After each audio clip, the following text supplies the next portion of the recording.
فرمائیں گے نا ہم کود جائیں گے۔ مقداد بن اسود نے عرض کیا یا رسول اللہ صلی اللہ علیہ وسلم ہم حضرت موسیٰ کی قوم کی طرح نہیں کہیں گے آپ جا کر لڑو، آپ کا خدا جا کر لڑے۔ نہیں نہیں، اگر آپ ہمیں آگ میں کودنے کا حکم بھی دیں گے ہم نہیں دیکھیں گے، ہم آپ کے دائیں لڑیں گے، بائیں لڑیں گے، آگے اور پیچھے لڑیں گے۔ یہ جذبہ تھا جس کی وجہ سے میرے اللہ نے ان مٹھی بھر لوگوں کو فتح نصیب عطا فرمائی۔ یہ صبح 17 رمضان مبارک کی فجر سے یہ آغاز ہوتا ہے، زور کے ٹائم اس جنگ کا اختتام ہو جاتا ہے۔ مسلمان صحابہ رسول 14 شہید ہوتے ہیں، 14 شہادت کا جام نوش کرتے ہیں، اور جو کفار جو ادھر آ رہے تھے، جو تکبر غرور سے مارے ہوئے زمانے کو روکا، کہتے تھے ہماری دھاک بیٹھ جائے گی، عرب کے قبائل ہمارے بندی ہو جائے گے، زمانہ ہمارے چکتے صورت کو سلام کرے گا۔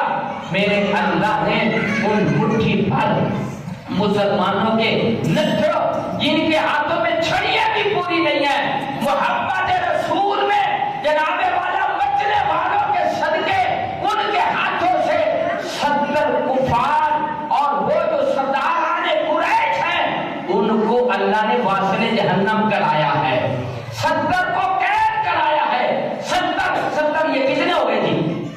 140 لوگ تجلیل کے ساتھ جو مر گئے، جو جیتے تھے وہ بھی مرے لگے ہیں، وہ بھی مرے ہوئے ہیں۔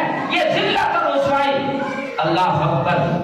رسول کہنا صلی اللہ علیہ وسلم جب وہ جنگ تھمی، جنگ بند ہوئی، کوئی تھوڑا سا امن ہوا، کوئی تھوڑا سا سکون ہوا، تو رسول اللہ صلی اللہ علیہ وسلم نے ان کفار کے پاس جا کر اپنی چھڑی مبارک ان کے ہونٹوں دانتوں منہ پر لگا کر پوچھتے تھے، ارے بتاؤ ابو جہل، عتبہ بن ربی، شیبہ بن ربی اور بڑے بڑے یہ سردار، 10 کفار سرداران قریش جنہوں نے پوری جنگ کا ساز و سامان اور پورے کا انتظام کیا، پورے کا خرچہ جو ہے وہ برداشت کیا، بیٹی بیچ پر 10 اونٹ ذبح کرتے تھے، یہ تفصیل نہیں ہے پر یہ 10 لوگوں نے برداشت کیا ہے۔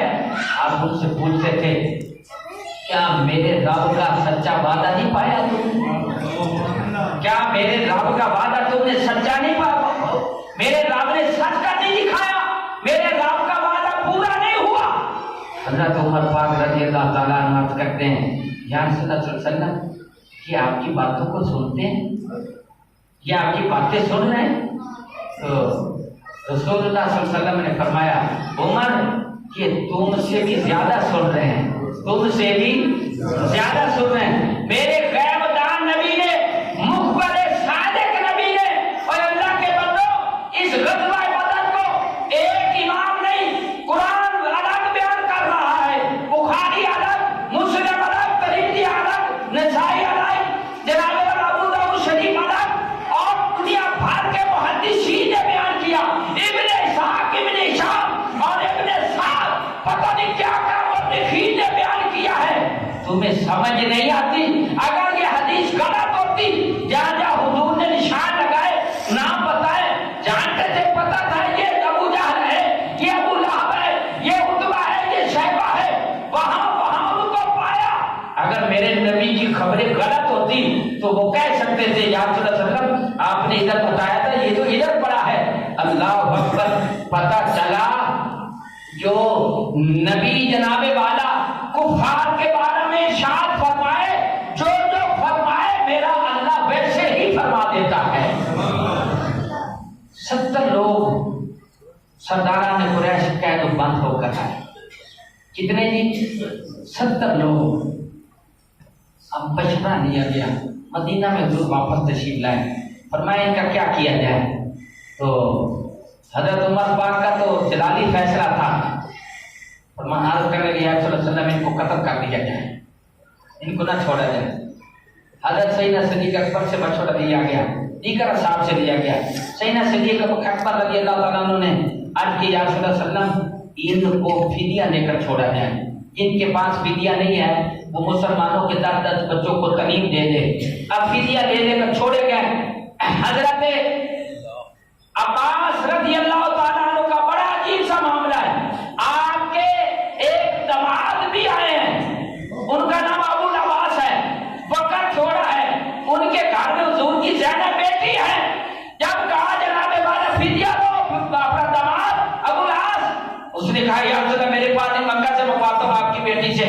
جب آیا وہ اما خدیجہ الکبریٰ والا جو ہار تھا، حضور نے فرمایا میں یہ ہار اپنی بیٹی کو واپس کرتا ہوں، مجھے آج خدیجہ کی شہادت آ گئی ہے. اور ایسے ہی حضرت عباس سے فرمایا چچا جان فدیہ دو، تمہیں رخصت کرتے ہیں. اور یہ بھی مسئلے کا پتہ ہے کہ حضور نے حضرت عبداللہ عبید اللہ بن عبید یہ جو رئیس المنافقین کو اپنا کرتا مباحث کا کاٹ لمبا چوڑا تھا، کسی کی قمیض پوری نہیں آئی، ان کے پاس کرتا نہیں تھا. یہ جو عبداللہ بن عبی ہے نا، یہ منافق رئیس المنافقین، اس کا کاٹ بھی بڑا تھا. اس نے قمیض حضرت عباس کو عطا فرمائی. تو مرتے وقت جو حضور نے اپنا یہ قمیض مبارک عطا فرمائی، فرمایا جو احسان تو نے میرے چچے پر کیا تھا میں محمد آج اس کا بدلہ چکاتا ہوں. یہ وجہ ہے، اس وجہ کو بھی یاد رکھیے گا. حضور نے فرمایا چچا لاؤ. اس نے کہا یا رسول اللہ صلی اللہ علیہ وسلم میرے پاس تو کچھ بھی نہیں ہے.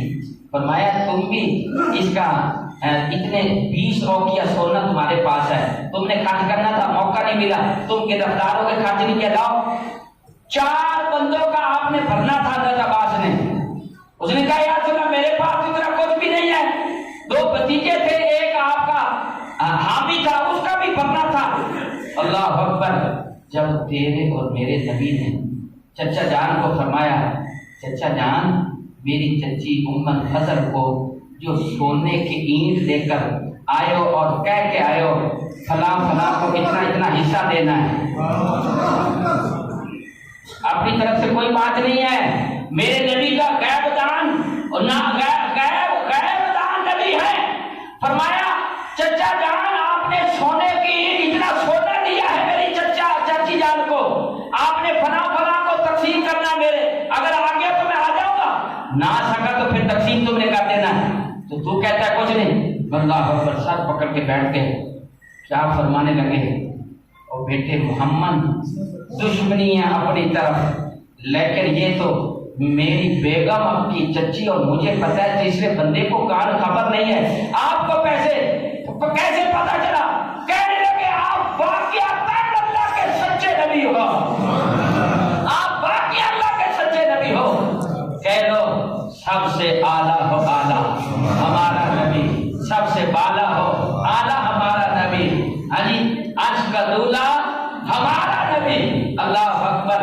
یہ میرے حضور کی عظمتیں ہیں.